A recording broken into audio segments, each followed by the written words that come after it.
బులెటిన్లో మరో breaking news చూస్తున్నాం. ఏపీ ఇంటర్మీడియట్ పరీక్షల ఫలితాలు విడుదలయ్యాయి. ఫలితాలను విడుదల చేసినట్లు రాష్ట్ర విద్యా ఐటీ శాఖల మంత్రి నారా లోకేష్ ప్రకటించారు. విద్యార్థులు తమ ఫలితాలను అధికారిక వెబ్సైట్లో చూసుకోవచ్చని తెలిపారు. అలాగే మనమిత్ర వాట్సాప్ నెంబర్ 9552300009కు హాయ్ సందేశం పంపడం ద్వారా ఫలితాలను చెక్ చేసుకోవచ్చని చెప్పారు. ఇక ఈ ఏడాది ఇంటర్ ఫస్ట్ ఇయర్లో 70%, సెకండ్ ఇయర్లో 83% ఉత్తీర్ణత నమోదైనట్లు మంత్రి వెల్లడించారు.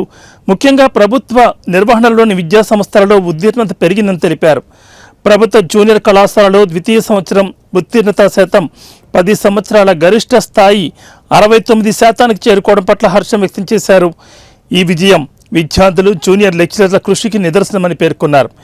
ఈసారి పాస్ కాని వారు నిరుత్సాహపడకుండా దీన్ని ఒక మెట్టుగా ఉపయోగించుకుని మరింత కష్టపడి చదవాలని అన్నారు. విద్యార్థులు ఎప్పుడూ పోరాటాన్ని ఆపకూడదని, విజయం కోసం ప్రయత్నించడంలో తప్పు లేదని మంత్రి నారా లోకేష్ చెప్పుకొచ్చారు. కాగా ఈ ఏడాది ప్రథమ, ద్వితీయ సంవత్సరం కలిపి దాదాపు 10 లక్షలకు పైగా విద్యార్థులు పరీక్షలకు హాజరైన విషయం తెలిసిందే.